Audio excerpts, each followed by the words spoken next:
Good evening, and welcome to tonight's Mansfield Dialogue, supporting our nation's democracy by fostering young leaders.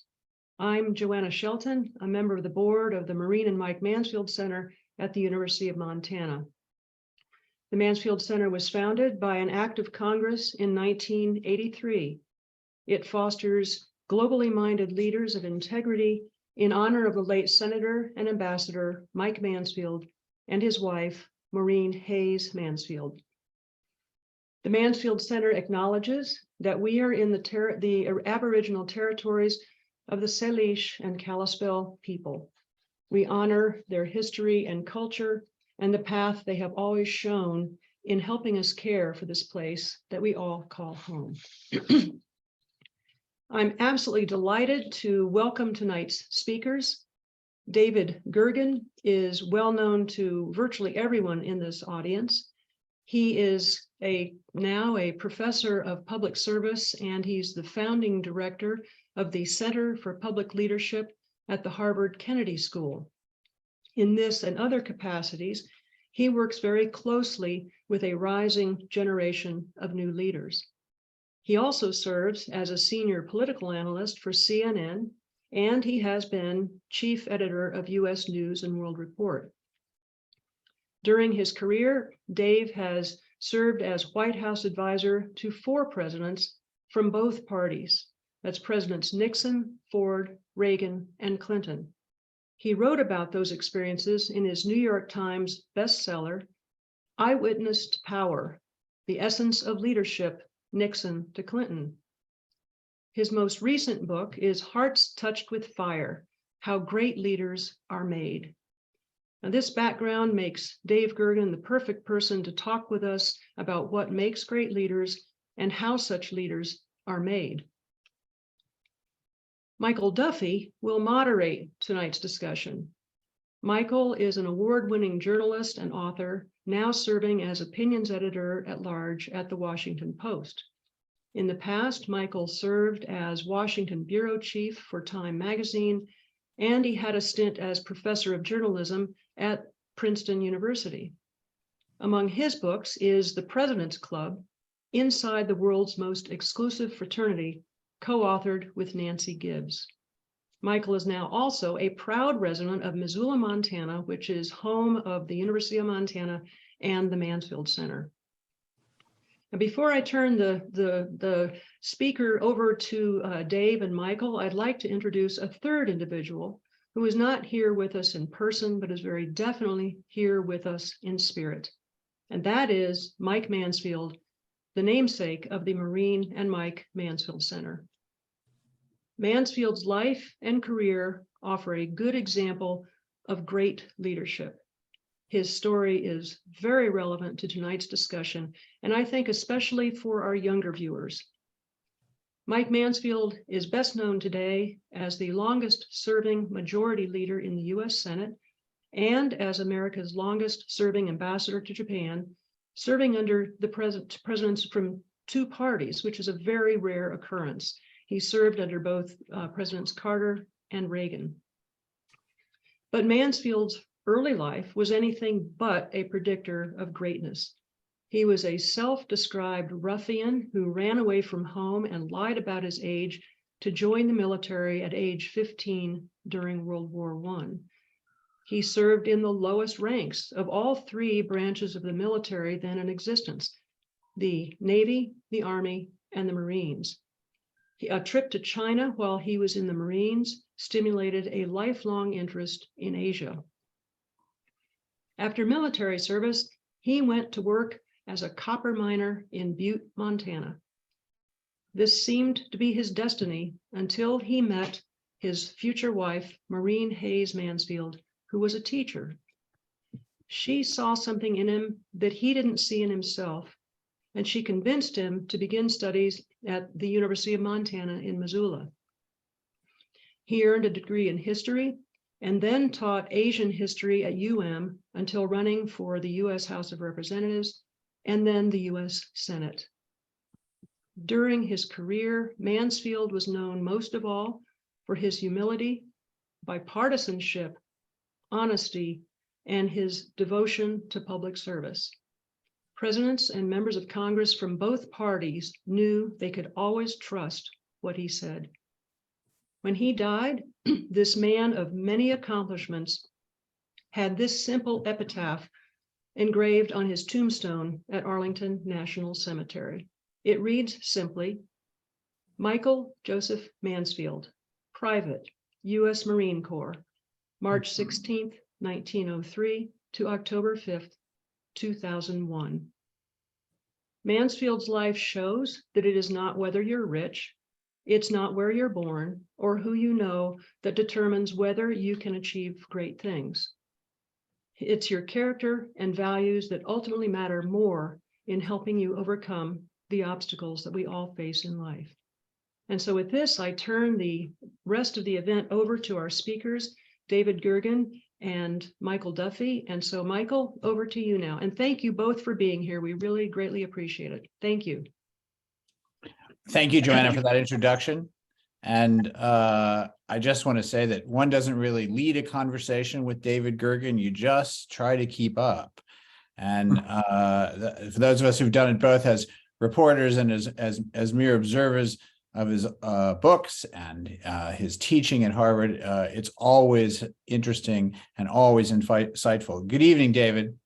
Hey, good evening, Michael. It's good to have you here. I'm delighted to be with you. And Joanna, thank you for starting out tonight with that tribute to Mike Mansfield. I think it gives us all a greater sense of togetherness, and also sort of, I think, sets the stage for a conversation very nicely.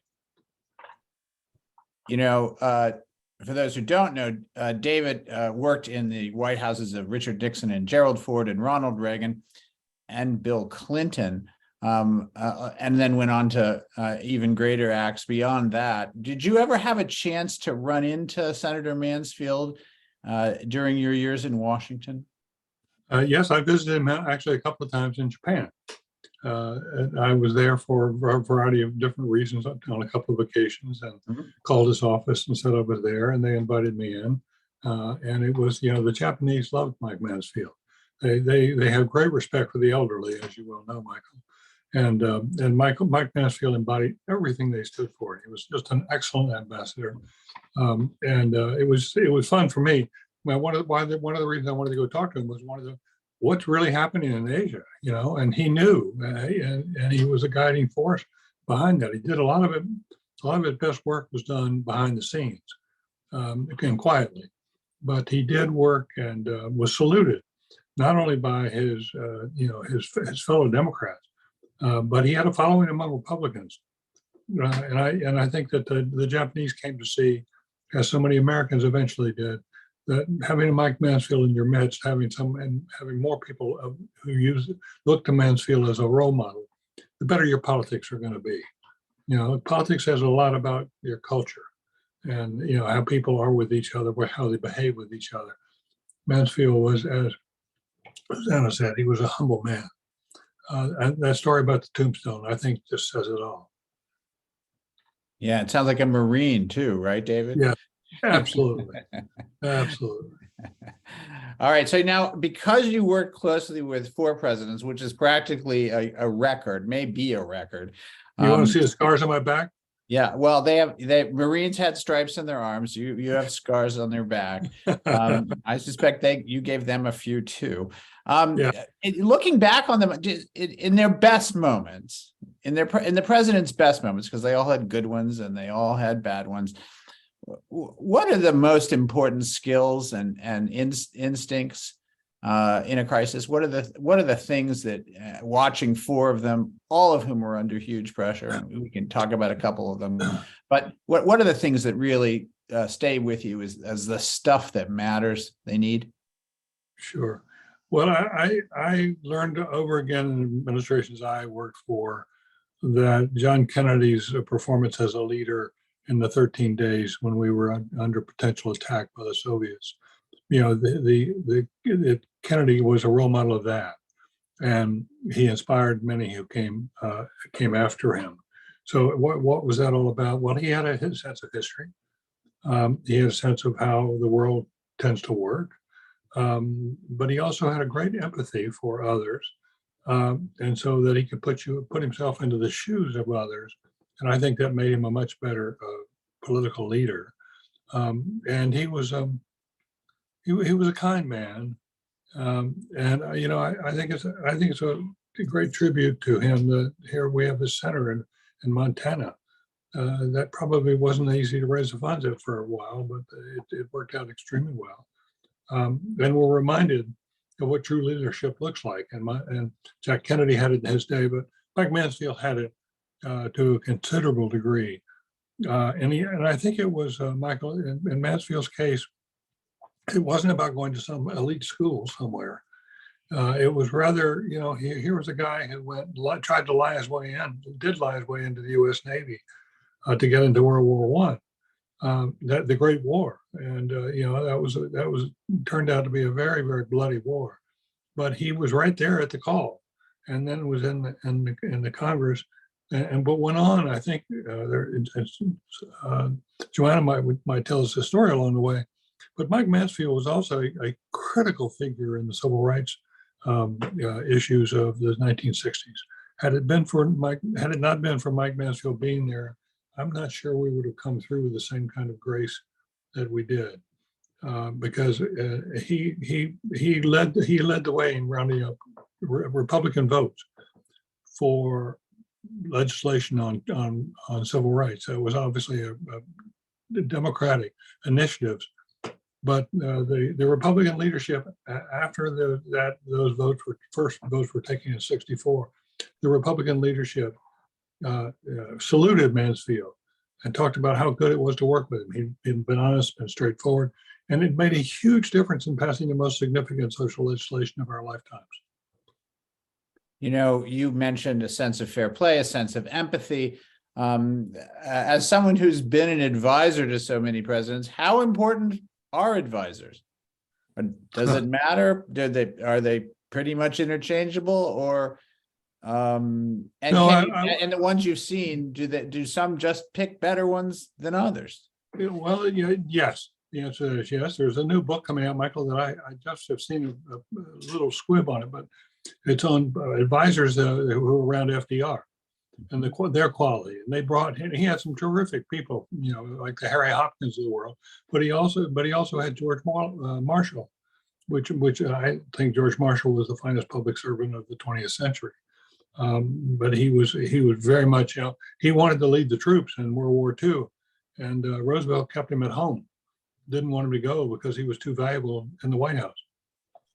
By the way, to those who are watching and listening, while we have incorporated any previously submitted questions into our conversation tonight, we'll also be taking ones that are submitted during the webinar. So please post those questions in the Q&A box at the bottom of your screen. And then thank you. David, you have said that this is in our country today, we are in what you've called an all hands moment. Yes. What do you mean by that? Well, I think now for several weeks, if not months, we've been faced with a democracy under threat. And we saw it literally under siege on January 6th. And it's made, I think, a lot of us more sensitive to the fact that democracy is not guaranteed. Every generation has to fight for it and struggle for it on its own. There are almost always forces to try to derail democracy, to seize power outside the system. So it's sort of a full-time job, I think, for all of us to get through these next few years. We've been through a rough several years, but the system can't take this indefinitely. In my judgment, Michael, I'd be curious about your view. In my judgment, we've come through even better than I would have expected so far. But I'm still very concerned about where we go from here. And I think the short term will continue to be rough. I'm more encouraged about the long term, and that is because I think we do. If we work this right, we can raise a whole new generation of leaders who can be very much in that World War II spirit. Well, I like what you said about every generation has to fight for democracy. Yes. I do think this feels more like the beginning rather than the middle or the end. And I think that the beginning of the end, or the end of the beginning. I think that's closer to right. I also think that, yeah, the first couple innings here have gone better than I might have guessed. But like all events that are unwritten, we don't know how it's going to turn out. And I'm not sure how to call what comes next. I think you'd have to be cheered by turnout, not just in 2020 and 2022, but even the turnout in the elections of the last couple of weeks. And there have been some special elections. The turnouts have been extraordinarily high everywhere on almost every issue. So people are active, people are engaged, and whether or not you agree with the outcomes, democracy is about engagement by citizens. And so on one measure, I think it looks healthy. What the then citizens vote for is probably the final measure of the health of the democracy. So, but engagement remains very high. That's good. Michael, I may be wrong about this, but I've had a sense that our toughest challenges over the last 3 or 4 years have almost all been about domestic affairs, but that we're coming into a period where the international side may become a lot more important. It's not just Ukraine and whether we can sustain it, but it's very, very importantly how well we can handle the Chinese and the Russians. And in both cases, the Chinese and Russians, there's a growing fear now that they may be more open to conflict than we thought. That they may be, more self-confident. They've seen how rapidly the Russians crumbled in Ukraine, and what's going on right now between the U.S. and China does not strike me as very healthy. You would like to wake up in the morning and see headlines about U.S.-China negotiators hit snags, but they're working hard. They're hopeful they've got something done in the next 3 months. And instead, every time you wake up, it's about some new tension, and tensions are rising. Yet once again, they were rising 3 days ago. They were rising 6 days ago, and we seem to be heading, almost drifting, towards some potential conflict, and that worries me a great deal. Well, I think that's an accurate observation in the case of China. I've been struck, I have to say, David, by the surprising unanimity in public polling in the United States about Ukraine. I wouldn't have expected. Yes, I wouldn't have expected both sides to be so pro-Ukraine as they have been, though it's dropped a little in the last couple of weeks. That remains unusually high and unusually bipartisan in a country that doesn't seem to agree on anything. Right. I also think there has been, and this contributes to the tension in China, both parties were relatively pro-China when you were in the Clinton White House, and of course, in the years afterward, both parties have flipped almost completely to be very hostile to Beijing.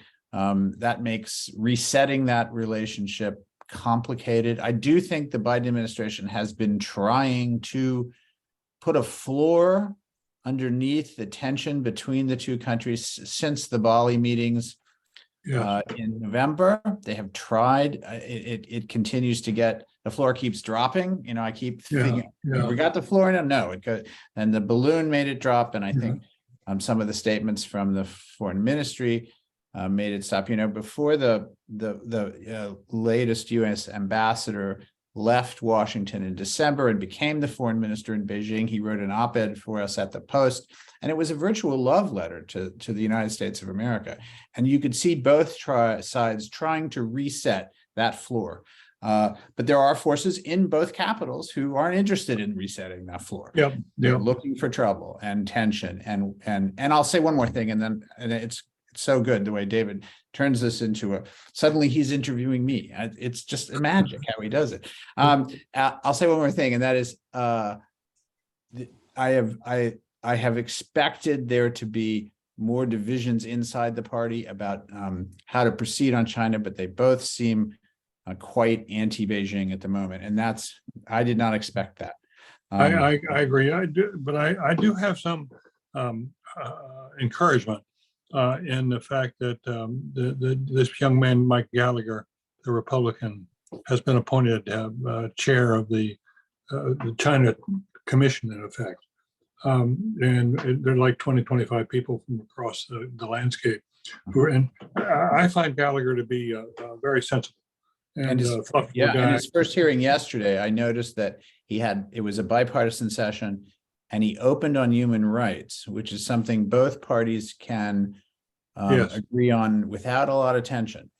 That was Yeah, interesting that he did that. It is interesting. He's a PhD from Georgetown, and I've gotten to know him a little bit over the last months, and have come away feeling like if there were just more of these Mike Gallaghers, we would be so much better off. Well, see, that's another good example of how democracy does matter, and who we pick does determine our course. I do think this is a challenging moment for democracy, but we've had challenges in the past, and you were present at a bunch of them. We had a democracy challenging impeachment in 1974. We had another, it wasn't democracy related, but we had another impeachment in 98 and two in the last 4 or 5 years. Of course, there are moments where we have been, this isn't the hardest moment our country has been through. I think it's important to keep perspective that we've been challenged in the past and survived. No, I think that's absolutely right. And, there are these historians now who I think are generally, as a general proposition, historians today, American historians, are more optimistic about the future than the public is. Like take John Meacham, who I think is one of the real bright stars now among historians.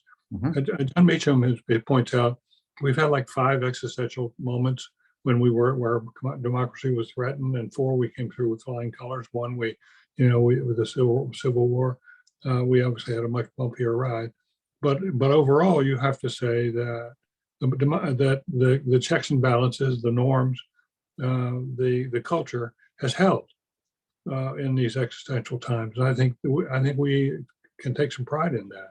Mm-hmm. It's and at least it gives us a foundation to build from, and which is where I think it's become so critical. How as you look forward into our into your crystal ball, we're obviously come through a difficult election a couple of years ago. When you talk to students at Harvard, the students you meet, and you've been meeting them a long time, do you see changes in how they think? Do you see reasons for optimism? What do you note as you encounter them both in class and more casually? Well, there's no saying about the crystal ball. He who lives by the crystal ball winds up eating lots of glass. So I say this with some hesitation, but generally speaking, I would have to tell you that at least in the last couple of years, I generally have found the younger generation much more promising than the baby boom generation. The baby boom generation is the one that's about to go off and leave the stage, and I think, frankly, we ought to, the torch ought to be passed in a much more confident way. But what I've seen then in the generation that's leaving is there were so many fine individuals, but as a group, it was a time when the public lost a lot of trust and faith in our institutions, as well as the class, as the political class. I think coming in their wake, we do see some. We always talk about millennial generation, Generation Z. Well, there's actually a lot of reason why we ought to start with a conversation about generations with Generation X, which is the generation that's sort of coming into play now, people in their mid-40s. And that group, Zelensky is a leading figure in that group, for example. And there are others, Wes Moore, and the newly elected governor of Maryland, fantastically interesting political figure now. So I've been encouraged by that, but I have to tell you, it's not all. We should not get overconfident about the next generation. The mental health issues that we have there are serious, and we're going to have a hard time in our universities.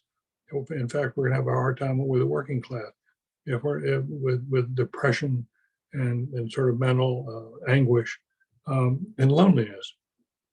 And I think we need to be taking those issues more seriously, because otherwise we're going to find that the generation on which we're pinning so much hope isn't prepared, to do that. That they've got, they're going to be maybe preoccupied with their own issues. And I'm not sure, Michael, how it's all going to come out. I do think we have an awful lot riding on the next generation. I think that the quality of the next generation is going to be really, really important. But I'm beginning to have some feeling that this is going to be tougher than I thought it might be.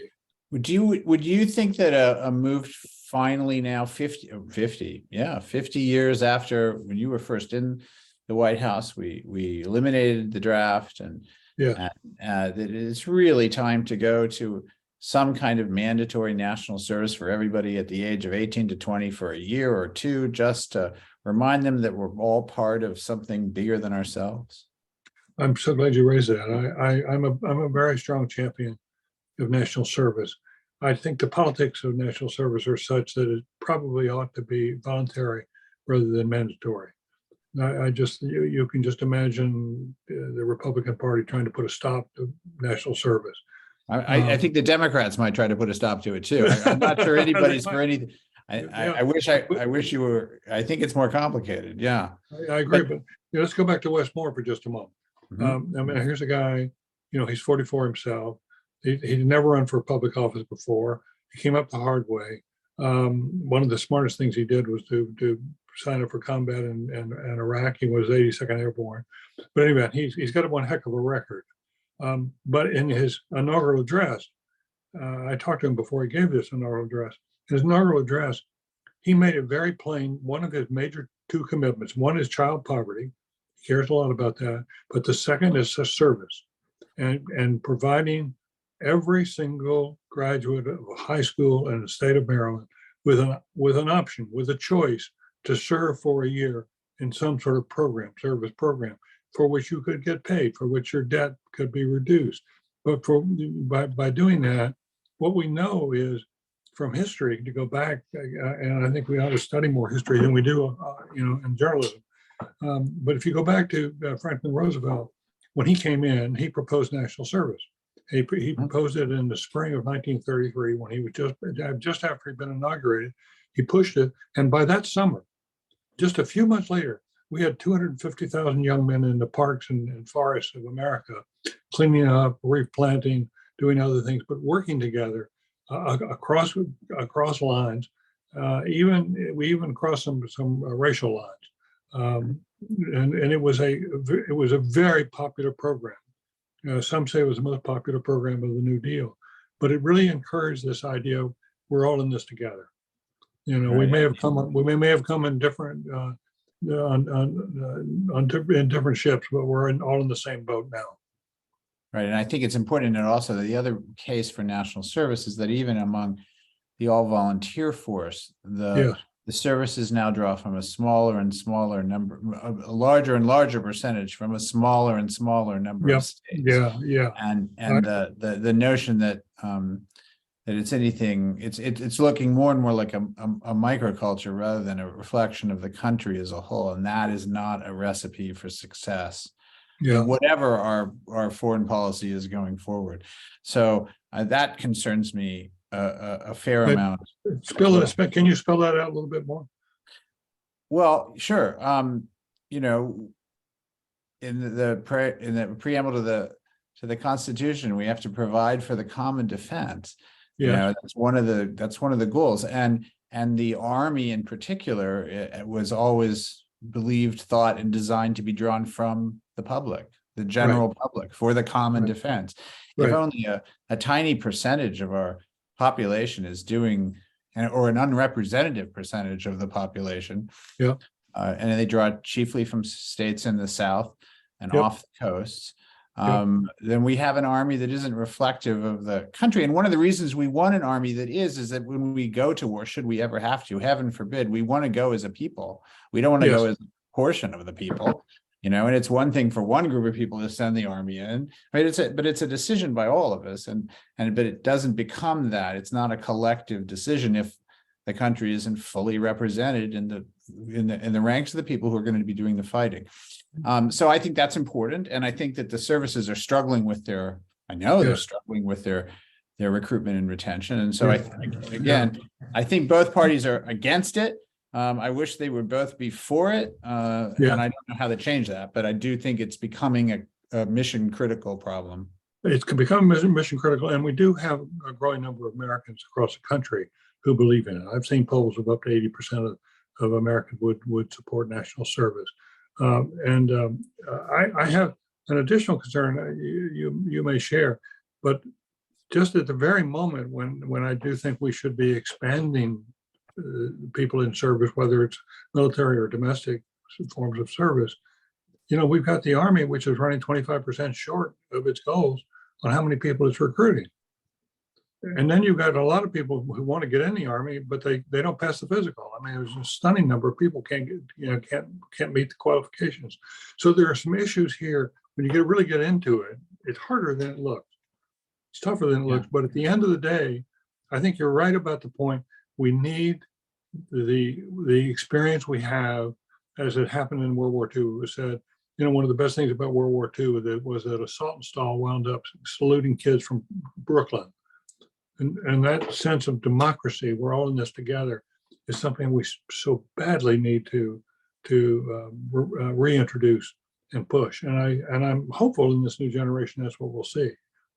When you talk to some of the students who are at the Kennedy School and they want to go into government, that's why they're there, or they think they might.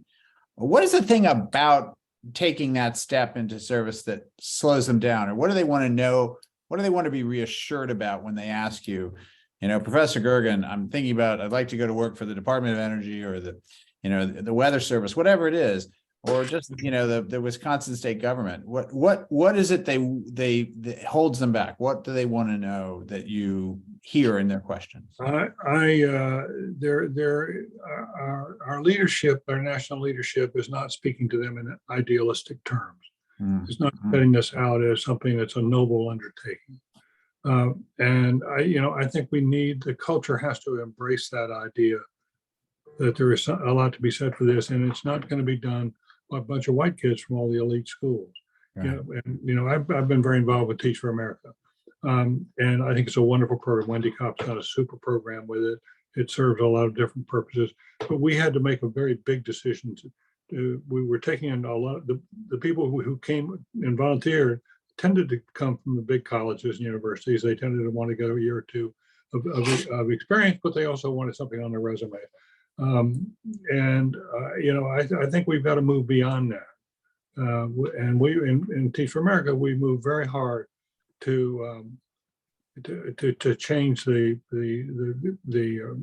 diversity, and I've seen that in other nonprofits that I've been engaged with. There's an effort now to increase the leadership in nonprofits so that there are far more women and people of color in positions of leadership. What you don't want is a bunch of folks who are running the organization who tend to come from one class and another group of people who come from a working class. That won't hack it. Right.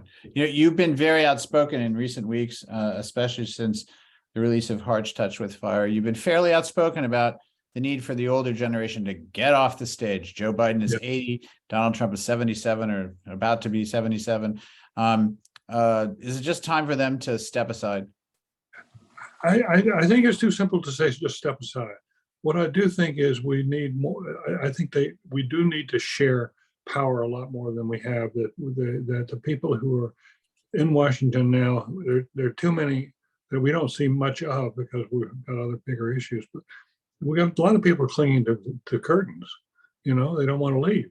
Right. And I do think we need a new generation that has a chance to step up and run things. And so the earlier we do that, the better. But there is a role, though, for older folks, and that is to serve. They do have the experience, they do have the wisdom in many cases that you want to tap into as a society. It's what the Japanese do, extremely well, for example.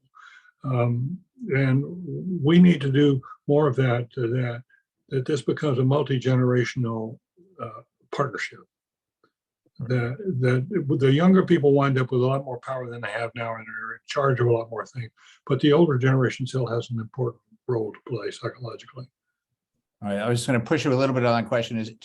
You're 80, I believe, right, David? I'm 80, and listen, believe me, it does make you think about these issues. I had someone who told me a few months before I turned 80, and he said, you got to understand, David, that we've learned long ago that 60 is the old 50. And we've learned as well that 70 is the old 60, but 80 is still 80. And I must tell you, I associate with that now. We have a question from the audience that I'm going to put to you, and it's not easy. So here it goes. How do we foster a desire to be in public service at a time when trust in our institutions is at such a low? You got to give some responsibility to the people who are exercising the power. And one of the things that makes the military work is I was a young naval officer, and they were glad to see the back of me when I left. But I can just tell you that that. Well, go ahead with other questions. Well, you're right. I mean, one of the things about the military is that they hand responsibility to people at a young age, so they feel the heart of the effort. Yeah, thank you. You got me back to where I wanted to be. And that is, yes, one of the things that's astonishing in the military is you can be up on the helm of one of these destroyers. You've got a multi-million-dollar, vehicle that you're in the middle of the night, in the middle of nowhere. It's dark, and you're running the show, and then it rains, and and a storm breaks loose. But you take the con. That's what it goes with the territory, and you grow up doing that. I mean, it was one of the best experiences I had. I went from going to an elite school and then going to an elite law school, but one of the smartest moves I made, as it turned out, was to go in the military for 3.5 years. It was because I learned a lot. It brought me back to reality about how people are. What the problems of so many young people are who serve in the military. I mean, they've got debt problems of their own. They've got usually alcoholic problems. They got other kind of problems to go with being in the military. But overall, the premise of the military is we take a young person and turn him into a man or a woman, and from that comes a lot more durability, and I think also comes a lot more sense of commitment to the country. That's one of the last points I wanted to make about what's going on now. I had the experience, Michael, because of the time in the classroom, of working with a lot of young veterans who are coming through. And we have an advisory board now for something called With Honor.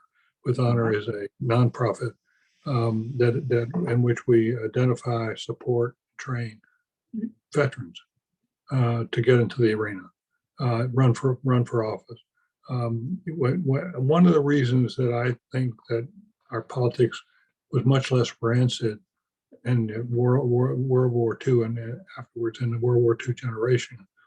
When I came to Washington, about 70% of the people who were in the Congress, in the House of Representatives, had been in the military. And that number is down to around 14-15% now. But the result, it's 60-70% of your people who served in the military was they cared for each other. They felt they had this larger contribution to make, and that's why I miss that generation. That's why the Mike Mansfields of the world are so important still. That we remember people like Mike Mansfield and what he did, and recognize how much strength he brought to the country. That kind of cultural strength is a heck of a lot more important and binding than a lot of rules and regulations. Right. It also was a much bigger part of the culture in those days than it is now. Yes, although I have to say, Republicans deserve some credit. In recent years, many of their more outspoken members of the party have experience in the Army, particularly. A number of them, their leaders are West Pointers. Certainly, that's true of DeSantis, Ted Cruz. And some others. So they have put an early emphasis on this, and I think it has paid some dividends for them. And I wish the Democrats would catch up, as with Wes Moore, which I think has been smart for them as well. But it's going to take some time. Good. I'm really, really glad you made that point, because I think it's one that a lot of people don't understand. And it could be a saving grace of the Republican Party. They saw themselves, when I first got involved with the Nixon way back when, they saw themselves as the sort of the rightful figures in our society to run international affairs, because they thought, that the Republicans were just better at it. And if you look in the last few years, the number of people who've been Republicans who sort of, who have been the heavy hitters, the George Shultz or and Colin Powell or Jim Baker, or you can go through the list. It's hard to think of comparable leaders in the Democratic Party on the military side. Let's talk a little bit about, I think something that's on a lot of people's minds, which is that, do you think it's possible to get back to a period of moderation in both parties? Because while it's common to particularly tag the GOP for being extreme, there are extreme elements in the Democratic Party as well, and the centers of both parties are pretty tattered and useless. I agree. But you have the sense that most of the country that's where they live, that's what they believe. I don't think I think that's where the country is, and yet the parties are doing a horrible job of reflecting that. What can anything be done to bring the leadership back to the center on both sides? Well, I think as a general proposition, I mean, this is a very hackneyed thought, but I think as a general proposition, the thing will get them straightened out is to be kicked in the tail. Yeah. You lose 2 or 3 elections in a row, and the leadership changes. I remember conversations with Bill Clinton when I knew him before he was president, and one of the things he was counting on was that the Democrats were going to nominate over 3 elections 3 people who were widely seen as very liberal and out of touch with the mainstream of the country. Mm-hmm. And he was waiting his turn, to have 3 strikes and they were out. He thought, once you get, if you get a Mondale, a Dukakis, and Well, Carter and then Mondale and then Dukakis. Right. But he saw that once the Democrats lost 2 or 3, 4, they were going to come back to where he was, which was the center left, not the far left. Having David Gergen here, it makes it imperative upon me to ask about the one president in a long line of folks who he didn't work for, but he knew and understood, partly because David also is from the South. But Jimmy Carter is in hospice now. We don't know how much longer he'll be with us. He was an unusual person to be president because he only served 1 term, and he was sort of not in that same vein of democratic liberal. He's the longest living former president in our history out of office because he was elected so young and defeated so young. But with some hindsight now, how do you think about Carter as we ponder what are probably his final days? Well, at first, when he was still president and he left, my sense was that he had always been in the wrong job. That he was he was not a very good politician, but he was a great saint and a wonderful human being, and for whom I have enormous respect. But I do think that in those early years, the Democrats took quite a battering, when Carter was in office, and it opened the door to Reagan. And I don't think Reagan would have been there and anything like the kind of support he had it not been for the fact that he could pin the tail on the donkey and say, right, look, you're vacillating, you're weak, you want to give a commencement address at Annapolis, and what do? You call this big Brzezinski and your Secretary of State, Cy Vance. You say, write a speech, you get 2 different drafts from them, one to the left, one to the center. And people ask him, what do we do, Mr. President, with the 2 different drafts? He said, oh, blend them together. And, that he had that kind of incapacity, I think, sometimes to see. I mean, he was no Lyndon Johnson type figure from the South, for example, or even Bill Clinton, who was, I think, a better politician than Carter. But Carter, you can't. We have to keep coming back to Carter now because of his value set and the fact that he did have the guts to stand up for his values. And I think, had the humility. I sort of thought, I don't know about you, Michael, but I sort of thought his post-presidential years were almost like to compensate for his presidency. There's no question. There's no question. He redefined what it meant to be a former president, having been voted out of office so early. I know he went back home to Plains. He was depressed for a number of years because he wasn't sure what to do with the rest of his life. Right. And then he turned and set himself on a path that there's no equal in our history. And he did, not only did he do river blindness in Africa and free elections in the Philippines and literally bailing out Haiti single-handedly a couple of times. He also forged partnerships with other former presidents and made it difficult for all the other former presidents to be former presidents because he worked so hard at it. And they all none of them could keep up with him.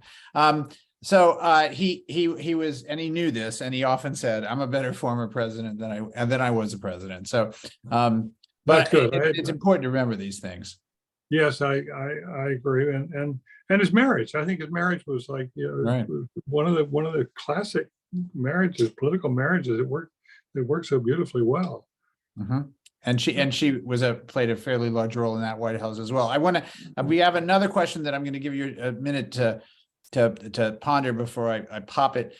Someone has asked what you're reading now, and while there is no formal David Gergen book club yet, there's still time, David, to start that. And but I think among the audience there's an interest in whether there's just what does David Gergen read when he has a few hours on a Sunday. What do you find yourself? I have had the experience of I'm just finished publishing a book, of course, and I was thrilled to hit the bestseller list with it. And there is much about it that I continue to sort of ponder and think about because my thoughts are still evolving.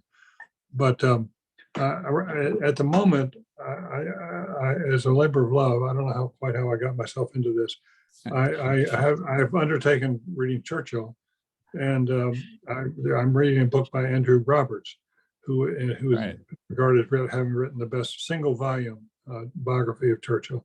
Well, the only issue is that it's about 900 pages long. It is huge. It goes. Last time I was on a plane, I had a big debate in my head. Do I want to take that book or not take that book? Yeah. It's a wonderful book, as it turns out, and I'm hoping to spend a little time with him in England later on. Well, don't hesitate. Though you're sitting in front of a beautiful wall of books, don't hesitate to do what I have done more than once, which is just to rip the chapter out and stick it in the briefcase. Okay, and you have my permission. You have my permission. Thank you. But anyway, that's been my absorbing thing. I have started reading, and then just briefly into it, the Wes Moore book, The Other Moore. Yeah, the Other Wes Great Moore. book. Great book. Yeah, it's a fine book, and it's not 900 pages long.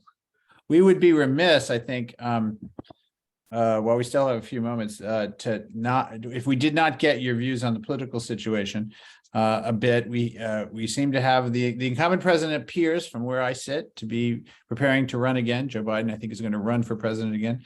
The Republican nominee from 2020, Donald Trump, shows every sign of running. Elsewhere in his party, we are beginning to see two important things going on that political reporters tend to look for. Who else is in the race? Who are they attracting as donors and as advisors, as pollsters? Where are they going? How are they spending their time? What are they saying? That's shaping up on the Republican Party, by my lights, just in the last few weeks, to be a real race after a period where I wasn't sure there was going to be one. It looks like there will be now. I don't know how many people will get in. Do you think the public wants a rematch? No, I think the public wants to move on. They're frankly, they're sick of Trump, and they have less respect for Biden than they should.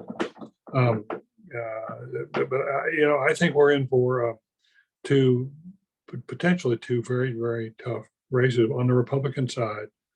The fever is broken with regard to Trump. We know that. So he's in some growing trouble, and he's obviously very close to potentially being indicted, and that will not go down well. And in terms of where he is, and I think DeSantis is making a smart move to turn himself into the alternative.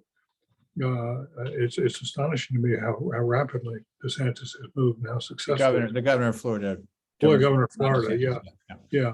So the polls would suggest if Trump goes down, DeSantis got the best shot, but you can't tell that in that question.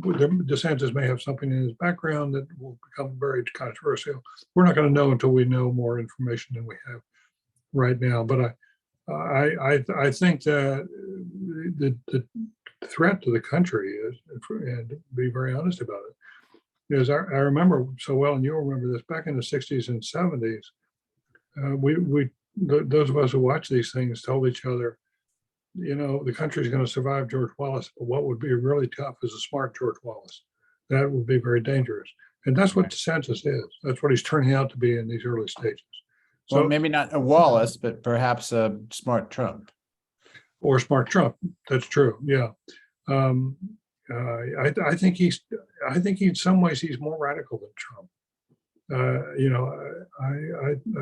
I think he understands how the system works, and he's very shrewd. He positions himself well. But we don't have a whole lot of time. So on the Democratic side, I think Biden is chasing everybody else away, and I think rightly so.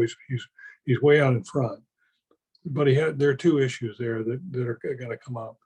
What's he going to do about Kamala Harris? If he announces here in the next 2 or 3 weeks, which is quite possible sometime in March, April, the immediate question is going to be, what's he doing about Kamala? And he clearly would want to bring her with him. And he's going to be under enormous pressure from the Black community to do just that. They feel with justification they helped put him in the White House. And she's the heir apparent. And if she's had trouble, that's because they gave her impossible jobs. That's sort of their argument. But there are a number of people who for whatever reason, she has not made connections well with the public at large. And there's going to be a sense, there is a quiet sense, because Democrats are worried about racism in this, and as they should be.